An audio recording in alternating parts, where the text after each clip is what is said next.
अस्सलामु अलैकुम वरहमतुल्लाहि वबरकातुहू।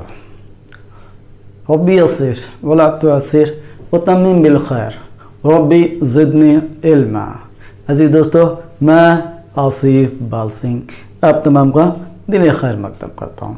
दोस्तों, पिछली वीडियो में हमने तन्वीन और तशदीद के अलामात के मुतालिक मालूमात हासिल की थी। आज उसी सिलसिले को आगे बढ़ाते हुए चंद अहम अलामात और इस्तिलाहात के मुतालिक मालूमात हासिल करेंगे। आज हम अलिफ मकसूरा, अलिफ ममदूदा और हमज़ा के मुतालिक मालूमात हासिल करेंगे। तो चलिए देखते हैं किस अलिफ को अलिफ मकसूरा कहते हैं और किस अलिफ को अलिफ ममदूदा और हमज़ा किसे कहा जाता है और उसका इस्तेमाल कैसे होता है। तो चलिए देखिए, यहाँ पर अलिफ मकसूरा, मकसूरा के माने हैं छोटा किया गया या कम करदा। मकसूरा के माने छोटा किया गया या कम करदा के हैं, यानी वो अलिफ जिसे छोटा किया गया होता है, यानी खींच कर तूल देकर नहीं पढ़ा जाता, ऐसे अलिफ को अलिफ मकसूरा कहते हैं। ये शुरू में, वस्त में और आखिर तीनों सूरतों में आता है। और इस अलिफ के मुतालिक जब हम देखते हैं, उर्दू में सबसे ज़्यादा मुस्तमिल जो शक्ल है अलिफ की, वो इसी अलिफ मकसूरा की है। जैसे यहाँ पर देखिए, अब, उम्मीद, एहसास, बात, राज, खास, दुआ, सदा, हवा। अब यहाँ पर देख रहे हैं, अब, उम्मीद, एहसास, यहाँ पर ये इसकी शुरू में अलिफ आया है, जबकि बात, राज और ख़ास में ये दरमियान में आया है, और दुआ, सदा और हवा यहाँ पर ये आखिर में आया है। तो यहाँ पर हम इस अलिफ मकसूरा को, जिसे खींचकर तूल देकर नहीं पढ़ा जाता, ये सादा अलिफ जो हर जगह अल्फाज में इब्तिदा, वस्त और आखिर में इस्तेमाल में लाया जाता है, ऐसे अलिफ को हम अलिफ मकसूरा कहते हैं। और ये भी देखते हैं कि अरबी में कुछ अल्फाज जिनके आखिर में या लिखी जाती है, लिखी दो या जाती है, लेकिन पढ़ने में यहाँ पर क्या आता है, अलिफ आता है। जैसे यहाँ पर देखिए, आला, अदना, मौला, ईसा, फतवा, तकवा, मूसा वगैरह। तो यहाँ पर आखिर में या तो लिखी गई है, लेकिन आखिर पढ़ने में अलिफ लगाया गया है, और उसी या पर एक छोटा अलिफ बना दिया गया है, जिससे यहाँ पर अलिफ की आवाज़ पैदा हो रही है। तो ऐसे अलिफ को भी क्या हम अलिफ मकसूरा कहते हैं। डॉक्टर अब्दुल सत्तार सिद्दीकी ने अंजुमन तरक्की उर्दू बोर्ड में अपनी जो रस्म ख़त के मुतालिक जो सिफारिशात पेश की थी, उसमें एक सिफारिश ये भी थी कि ऐसे अल्फाज जो अरबी के जिनके आखिर में या पर छोटा अलिफ लगाया जाता है, यहाँ पर या की जगह बराह रास्त अलिफ लगाकर ही उसको इमले में इस्तेमाल किया जाए। जैसे अभी आला है, आला को यहाँ पर हम या लगा रहे हैं, या के बजाय क्या है, डायरेक्ट यहाँ पर अलिफ लगाने की ही बात उन्होंने की है। जैसे आला है, अदना है, मौला है, यानी या ना लिखकर बराह रास्त अलिफ लिखने की ही बात कही है। जैसे आला है, अदना है, अभी अदना में या के बजाय ऐसे अलिफ लिखा जाए। लेकिन दोस्तों, इन सिफारिशात में इन्होंने पेश तो किया, लेकिन इसमें इसका चलन आम ना हो सका। और आज भी ऐसे हम देखते हैं, आला, अदना, ईसा, फतवा, तकवा, मूसा को यहाँ पर अलिफ मकसूरा से ही लिखा जाता है। लेकिन जो अहम बात यही है कि ऐसे अलिफ को यहाँ पर उर्दू में अब ये अलिफ से ही जो अलिफ है उससे ही यहाँ पर लिखा जाए। दोस्तों, और एक बात मैं आपको बता दूं कि उर्दू में अलिफ जो इब्तिदा में है, दरमियान है, आखिर में है। इब्तिदा में तो ये हमेशा मुतहरिक होता है, दरमियान में मुतहरिक भी हो सकता है, और साकिन भी हो सकता है, लेकिन आखिर में ये साकिन ही होता है। और अलिफ जब साकिन के तौर पर इस्तेमाल होता है तो यहाँ पर अलिफ हमेशा एक साकिन के तौर पर यानी मजज़ूम के तौर पर ही इस्तेमाल होता है, ये कभी मौकूफ़ के तौर पर नहीं इस्तेमाल किया जाता।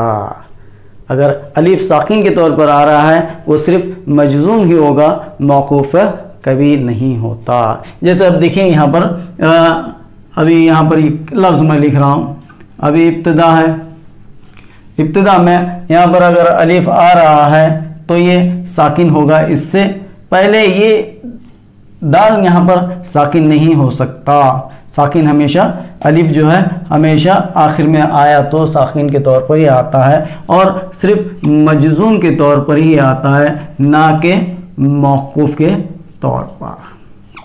अलिफ कभी मौकूफ़ नहीं होता, अलिफ हमेशा साकिन होता है। अगर मैं और एक मिसाल आपको दूँ, यहाँ पर देखिए चाश्त, चाश्त में यह अलिफ यहाँ पर दरमियान में आया है और साकिन है, जबकि शीन और ते ये दोनों भी क्या हैं यहाँ पर मौकूफ़ हैं। तो अलिफ हमेशा मजज़ूम के तौर पर ही आता है, ना कि मौकूफ़ के तौर पर। अब आते हैं अलिफ ममदूदा। अलिफ ममदूदा किसे कहते हैं? अलिफ ममदूदा जैसे हम देखते हैं मद, ये मद की जो अलामत है मुहननी शक्ल वाली अलामत, तो ये मद की अलामत है। ममदूदा यानी मद वाला, और मद के मायने क्या है? लंबा करना या खींचना। मद के मायने लंबा करना या खींचने के हैं, और ममदूदा के मायने हो जाते हैं खींचा हुआ। ममदूदा के मायने यहां पर क्या हुआ? खींचा हुआ। जब यह अलामत अलिफ पर लगती है तो अलिफ को यहां पर खींच कर पढ़ा जाता है। जब यह अलामत अलिफ पर लगती है तो अलिफ को खींच कर पढ़ा जाता है। तो यह अलामत जब किसी खींच कर तो पढ़ा जाता है, और जिस अलिफ पर यह अलामत लगती है उसे ही हम क्या कहते हैं? अलिफ ममदूदा कहते हैं। क्या? अलिफ ममदूदा किसी ममदूदा के माने तो यहाँ पर खींचा हुआ है, मद वाला है, और मद के माने तो खींचना या लंबा करने के हैं, यानी ममदूदा यानी खींचा हुआ। ये अलिफ क्या है? खींचा हुआ होता है, यानी खींच कर पढ़ा जाता है, और जिस पर यह अलामत लगती है यानी ये मद की जो अलामत लगती है तो उसे हम अलिफ ममदूदा कहते हैं। जैसे यहाँ पर देखिए ये अलिफ है, उस पर मैं मद की अलामत लगा दिया तो ये क्या हो गया? अलिफ से आ हो गया, यानी अलिफ को यहाँ पर खींच कर पढ़ा जा रहा है। इसी तरह यहाँ पर देखिए आरजू, यहाँ है आमद। तो यहाँ पर देख रहे हैं आमद, आरजू, आज, आदमी वगैरह, तो ये अलिफ को जो है यहाँ पर खींच कर पढ़ा जाता है। अगर हम देखें तो अलिफ ममदूदा हकीकत में क्या है? ये दो अलिफ का मजमुआ है। अलिफ ममदूदा हकीकत में दो अलिफ का मजमुआ है। कैसे? अब यहाँ पर देखिए कि यहाँ पर मैं लिखता हूँ, ये बा है समझिए, ये जा, अब ये दा, बा जा दा। अब इन तीनों अल्फाज में ये बे, जीम और दाल, यहां पर ये तीनों मुतहरिक हैं, जबकि इनके साथ लगा हुआ अलिफ क्या है? ये साकिन है। यानी मुतहरिक अलिफ के साथ हर्फ के साथ यहां पर साकिन अलिफ को मिला गया है। अगर हमें मुतहरिक अलिफ के साथ साकिन अलिफ को लाना हमारा मकसद है, मुतहरिक अलिफ के साथ साकिन अलिफ को लाना है, तो उस वक्त क्या करते हैं? हम उस पर अलामत मद लगा देते हैं, जिससे यहाँ पर ये दो अलिफ को जाहिर करने के लिए अलामत मद लाई जाती है और इसको खींचकर पढ़ा जाता है, जिसमें एक अलिफ पहला जो है मुतहरिक होता है और दूसरा साकिन होता है।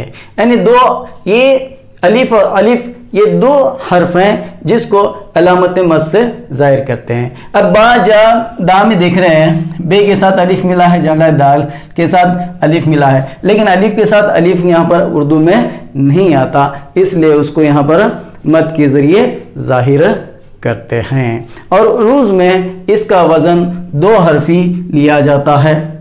जैसे ये है, आप समझिए अलिफ अलिफ, तो इसका वज़न हो गया फा। अगर मैं आज का लिखूं, आज का वज़न यहाँ पर देखते हैं क्या है, एक अलिफ, दूसरा अलिफ और जिम, यानी मुतारिक साकिन और जिम। यहाँ पर ये दो है, ये एक है, तो इसका वज़न क्या हो जाता है, फा। तो ये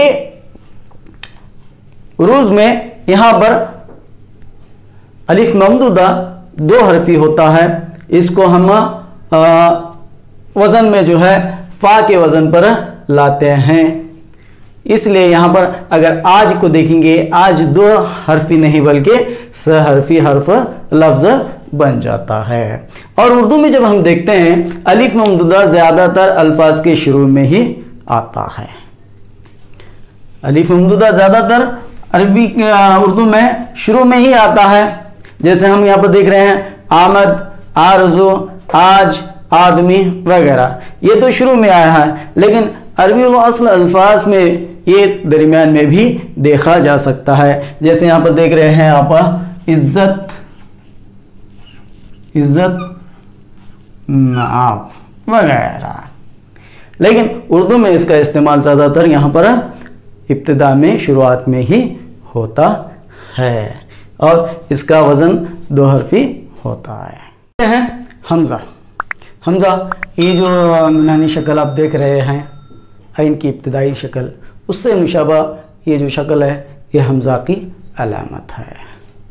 हमज़ा की अलामत, ये अलामत मैंने तो अलामत कह दिया, लेकिन हमज़ा बेचारा अब तक अपनी शनाख्त में भटक रहा है, क्योंकि कई कवायद नवीसों ने इसको अलामत करार दिया है और कई अहले ज़बान ने यहाँ पर इसको हर्फ भी करार दिया है। तो चलिए देखते हैं कि ये हमज़ा अलामत है या फिर हर्फ है।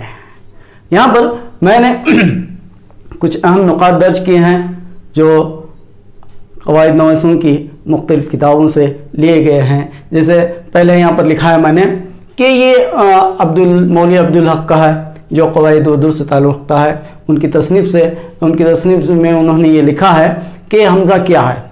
तो वो लिखते हैं मौलवी अब्दुल हक साहब कि इसे गलती से हुरूफ में शामिल कर लिया गया है। हमज़ा को गलती से हुरूफ में शामिल कर लिया गया है। ये दर हकीकत या और वाव के साथ वही काम देता है जो अलिफ मद के साथ, जैसे हमने देखा अलिफ मद जो है अलिफ के साथ क्या काम दे रहा है कि यहाँ पर अलिफ को दराज करने का काम दे रहा है, अलिफ को खींचने का काम दे रहा है, यानी दो अलिफ के बराबर का काम दे रहा है। तो ये भी यहाँ पर हमज़ा भी अलिफ मद के साथ यानी वही काम देता है जो अलिफ मद के साथ, यानी जहाँ याय की आवाज़ खींच कर निकालनी पड़े, जिस तरह मद की आवाज़ को खींच कर निकालनी पड़ती है, याय की आवाज़ को खींच कर निकालनी पड़े और करीब दो याय के हो, आवाज़ करीब दो याय के हो, जैसे दो अलिफ के बराबर होती है, या जहाँ वाव के आवाज़ मामूल से बढ़कर निकाली जाए, वाव जिसे कहते हैं वाव, यानी वाव की आवाज़ को मामूल से बढ़कर निकाली जाए, तो वहाँ बतौर अलामत इसे लिख देते हैं, किसे, हमज़ा को। ये मौलवी अब्दुल हक का कहना है कि वहाँ पर जहाँ पर याय की आवाज़ खींच कर निकालने पड़े दो याय के बराबर, या वाव की आवाज़ को मामूल से बढ़कर निकालनी पड़े, तो वहाँ पर हमज़ा को अलामत के तौर पर लिख देते हैं। जैसे लिखते हैं कई, तई, पाऊँ वगैरह। अब यहाँ पर कई में देखिए यहाँ पर हमज़ा की अलामत लिखी है, उसके बाद तई यहाँ पर हमज़ा की अलामत लाई गई है, पाऊँ वाव पर हमज़ा की अलामत लाई गई है, यानी क अगर हम हमज़ा न लिखें तो की हो जाएगा क, ई, त, ई, पा, ऊ, यानी यहाँ पर या और वाव की आवाज़ को दराज करके पढ़ा जा रहा है। ये मौलवी अब्दुल हक कवायद उर्दू में इसको अपनी तसनीफ में लिखते हैं। अब मौलवी अब्दुल हक की बात के बाद मैं आ रहा हूँ डॉक्टर अबुल अज़ सिद्दीकी साहब, जो अपनी जामिअल क़वाइद में लिखते हैं। वो बताते हैं कि मौलवी अब्दुल हक साहब ने जो कहा कि हमज़ा को गलती से हरूफ में शामिल कर लिया गया है, बिल्कुल दुरुस्त है। उन्होंने जो बात कही कि हमज़ा को उर्दू में अलिफ हर्फ क्या है, यहाँ पर गलती से हरूफ में शामिल कर लिया गया है, ये बिल्कुल दुरुस्त है। लेकिन वो इस बात से इख्तिलाफ रखते हैं कि जैसे मौलवी अब्दुल हक साहब ने कहा कि या और वाव के साथ वही काम देता है जो अलिफ मद के साथ, यानी दो या वाव को मावल से, ये इससे इख्तिलाफ रखते हैं। वो कहते हैं कि दरअसल अरबी में इसे खफीफ आइन समझना चाहिए, खफीफ आइन, हल्की आइन समझना चाहिए, और इसीलिए इसकी शक्ल भी आइन जैसे मुनहनी शक्ल है, इनकी मुनानी शक्ल है। और इसके इस्तेमाल से ये जाहिर करना मकसूद होता है कि अलिफ से जाहिर होने वाली आवाज़ की जगह ऐन की आवाज़ निकालनी चाहिए। यानी जहाँ पर अलिफ की आवाज़ निकालनी हो तो उस अलिफ की आवाज़ को जाहिर होने वाली आवाज़ को क्या है, उसकी जगह ऐन की आवाज़ निकालनी चाहिए। तो ये हमज़ा का इस्तेमाल किया जाता है, ना कि या वाव को यहाँ पर अलामत मद की तरह इस्तेमाल करना चाहिए, जो मौलवी अब्दुल हक का कहना है। और आगे कहते हैं ये हमेशा या वाव के साथ आता है। मौलवी अब्दुल ने कहा कि या वाव के साथ यहाँ पर आता है, लेकिन दराजगी के मामले में दो या वाव को मावल से बढ़कर खींचने के तौर पर आता है। लेकिन यहाँ पर ये इतना कहते हैं कि ये हमेशा या और वाव के साथ आता है। जैसे यहाँ पर देखिए कई, तई, आऊं, जाऊं, तो यहाँ पर कई में भी या है, तई में या है, आऊं और जाऊं में यहाँ पर ये वाव के साथ हमजा की अलामत लाई गई है। ये डॉक्टर अब्दुल अज़ सिद्दीकी अपनी तसनीफ जामिअल क़वाइद में लिखते हैं। अब आखिरी जो मैंने यहाँ पर दर्ज किया है, रकम किया है, वो रशीद हसन खान साहब का लिखा हुआ है, जो उर्दू इमला में उन्होंने हमज़ा के मुतालिक लिखा है। वो क्या लिखते हैं कि हमज़ा हर्फ भी है और अलामत भी, हमज़ा हर्फ भी है और अलामत भी। कैसे? मसलन यहाँ पर बताते हैं नगमाए अंदलीब या जलवाए यक्ता में ये अलामत इजाफत है।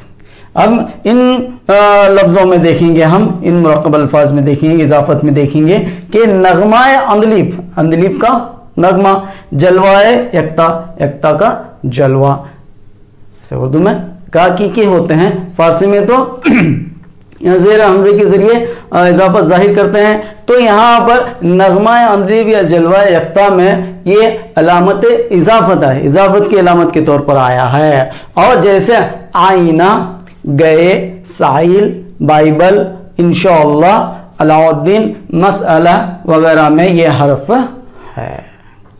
कहते हैं कि यहाँ पर तो नगमा अंदलीब और जलवा यक्ता में अलामत के तौर पर आया है, और ये आईना, गए, साहिल, बाइबल, इंशाअल्लाह, अलाउद्दीन, मसला वगैरह में क्या है, ये बतौर हर्फ आया है। ये वैसी ही बात है जैसे अलीफ, वाव और या कभी हुरूफ सही होते हैं और कभी हुरूफ इल्लत। जैसे हमने देखा हुरूफ इल्लत के मुतालिक कि ये कभी हुरूफ इल्लत होते हैं और कभी सही होते हैं, इनका दोहरे मुसव्वते हैं, इनका इस्तेमाल हर्फ जैसे अलिफ इब्तिदा में आया तो हर्फ सही होता है, या और वो इनका मामला जो है ये जब हरकत कबूल करते हैं तो हर्फ सही इल्लत की जगह सही हो जाते हैं। तो यहाँ पर उन्होंने इन मिसालों के ज़रिए जो है ये बताने की कोशिश की है, और उर्दू इमला में उन्होंने इस बात को हमज़ा को हर्फ साबित करने की बड़ी पुरजोश बात कही है। तो इससे मालूम होता है कि हमज़ा के मुतालिक यहाँ पर किस तरह का इख्तिलाफ है। हमज़ा खुद भी परेशान है कि वह हर्फ है या अलामत है। लेकिन हम ये देखने की कोशिश करेंगे कि ये अलामत है या हर्फ। छोटी सी बात यहाँ पर मैं बता दूँ कि जैसे मैंने इब्तिदा में बताया था कि हर्फ वो है जिससे किसी लफ्ज़ की इब्तिदा होती है या जिसकी सौत नहीं बदलती। यहाँ पर हमज़ा को हम देखेंगे, ये हमज़ा ऐसा है जिससे किसी लफ्ज़ की इब्तिदा नहीं होती और इसकी सौत भी बदलती रहती है। कहीं ई की आवाज़ पैदा हो रही है, कहीं ओ की आवाज़, इसकी सौत भी एकसा नहीं है। इसलिए मेरा मानना यही है कि हमज़ा एक अलामत ही है। अब उर्दू में यहाँ पर हमज़ा के मुतालिक जो उसूल बताए हैं कि उर्दू में हमज़ा का इस्तेमाल कैसा होता है, तो यहाँ पर उसके मुतालिक चंद बातें मैं आपको बताऊँगा। हमज़ा के इस्तेमाल के चंद उसूल क्या हैं। तो देखिए, जिस लफ्ज़ में दो मुसव्वते चाहे हुरूफ इल्लत हो या फिर हरकत ज़ेर ज़बर पेश, यानी दो मुसव्वते एक साथ आते हैं और अपनी आवाज़ें यहाँ पर मुकम्मल या जुज़वी तौर पर देते हैं, तो वहाँ पर क्या है, हमज़ा लिखा जाता है। क्या है, दो मुसव्वते एक साथ जब आते हैं, चाहे हुरूफ इल्लत की शक्ल में हो या हरकत की शक्ल में हो, तो एक साथ आते हैं और अपनी आवाज़ें मुकम्मल या जुज़वी देते हैं, तो वहाँ पर हमज़ा लिखना चाहिए। जैसे देखिए यहाँ पर कोई चाय है, चाय में यहाँ पर अलिफ ये भी मुसव्वता है, या ये भी मुसव्वता है, उसके साथ भी हमज़ा आता है। और साथ ही साथ देखिए यहाँ पर खा में अलिफ और वाव ये दोनों मुसव्वते हैं। इसके साथ देखिए यहाँ पर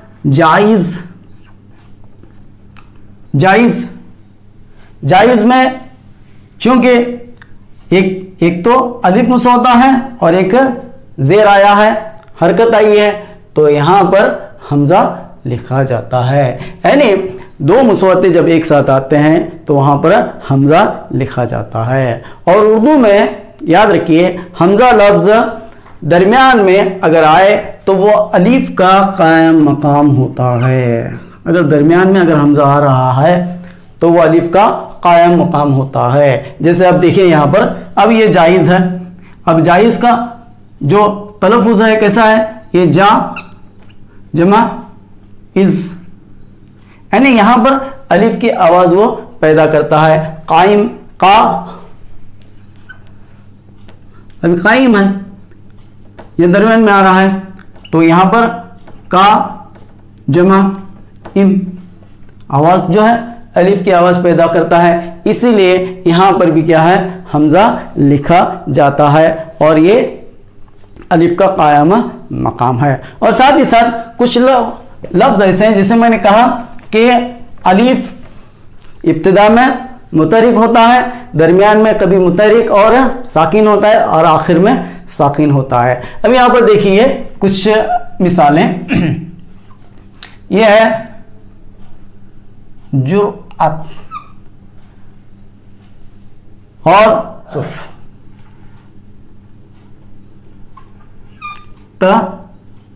सुफ या फिर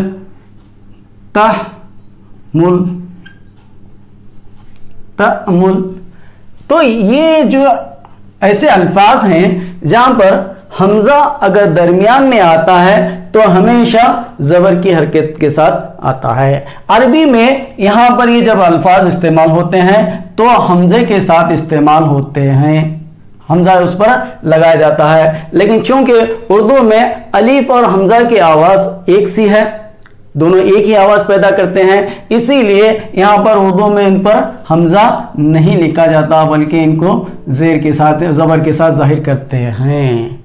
तो जैसे हम देख रहे हैं, अगर हमज़ा दरमियान में आ रहा है, अलिफ दरमियान में अगर मुतहरिक आ रहा है, तो इस तरह यहाँ पर मुतहरिक होता है। जैसे हम करेंगे जुरअत, तअस्सुफ, तअम्मुल, तो यहाँ पर हमज़ा जब भी दरमियान में आता है तो वो ज़बर के साथ ही आता है। अब देखिए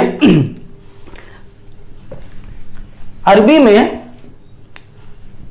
कुछ अल्फाज, जैसे मैं लिख रहा हूं इब्तिदा, इंतहा, इमला वगैरह, ये अल्फाज या फिर मैं लिखूंगा इंशा। तो अरबी में ये अल्फाज जितने भी हैं वो हमजे के साथ आते हैं, क्योंकि यहां पर जैसे मैंने बताया कि हमजा और अलिफ एक ही आवाज पैदा करते हैं, इसलिए यहां पर ऐसे अल्फाज जिनके आखिर में हमजा लिखा जाता है, तो अरबी में तो लिखा जाता है, लेकिन उर्दू में दोनों की आवाज़ एकसा होने की वजह से यहाँ पर अलिफ की आवाज़ ही पैदा होती है। इसलिए अलिफ आवाज़ पैदा जब होती है हमजा के साथ भी, तो हमजा लिखना ज़रूरी नहीं समझा जाता। इसलिए इनको हम क्या करते हैं, इब्तिदा, इंतहा, इमला और इंशा बगैर हमजा के लिखते हैं। लेकिन अगर ये अल्फाज तरकीबी सूरत में आ रहे हैं तो उनको वैसे ही लिखने की यहाँ पर सिफारिश भी की गई। जैसे देखिए इंशाअल्लाह, इंशाअल्लाह एक तरकीबी सूरत है, तो इसमें जो है अगर हमजा आ रहा है तो यहाँ पर हमजा को वैसे ही लिखना चाहिए। या फिर आप देखिए ज़क़ा, ज़क़ाउल्लाह, तो यहाँ पर भी तरकीब में आ रहा है तो उसको ऐसे ही लिखना चाहिए। और हमजा के मुतालिक जिन उसूलों को बताया गया उनमें एक उसूल ये भी है कि मा क़ब्ल हर्फ अगर मकसूर है, मकसूर या मकसूरा, मकसूर है तो वहाँ पर हमजा नहीं लिखा जाता। जैसे देखिए यहाँ पर किए, दिए, लिए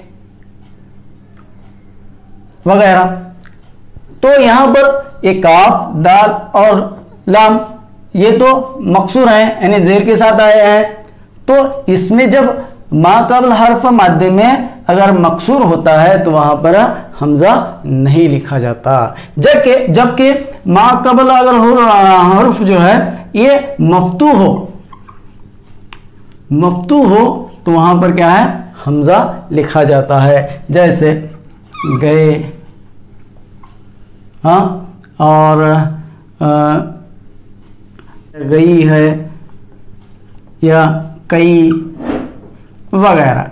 अब यहाँ पर देखेंगे गए, गई, कई, ये मफ्तू है, तो मफ्तू के बाद जो है अगर हर्फ मा क़ब्ल हर्फ अगर मफ्तू आ रहा है तो वहाँ पर हमजा लिखा जाता है। और फारसी के मस्दर में आखिर में अगर शीन आ रहा है तो हमजा लिखा जाता है। जैसे देखिए आज़माइश, आज़माइश आखिर में शीन आ रहा है तो यहां पर हमजा लिखा जाएगा। नुमाइश, नुमाइश आखिर में शीन है तो हमजा लिखा जाएगा। अगर इजाफत की सूरत में यहां पर मुजाफ के आखिर में इजाफत, जैसे का की इजाफत होती है, तो यहाँ पर इजाफत की सूरत में अगर आखिर में हाय खफी आ रहा है, मुख्तफी या खफी, हाय खफी आ रहा है तो वहाँ पर भी क्या है, हमजा लिखा जाता है। जैसे देखिए हाय खफी आ रहा है, जैसे आप देखते हैं हम खानाए खुदा,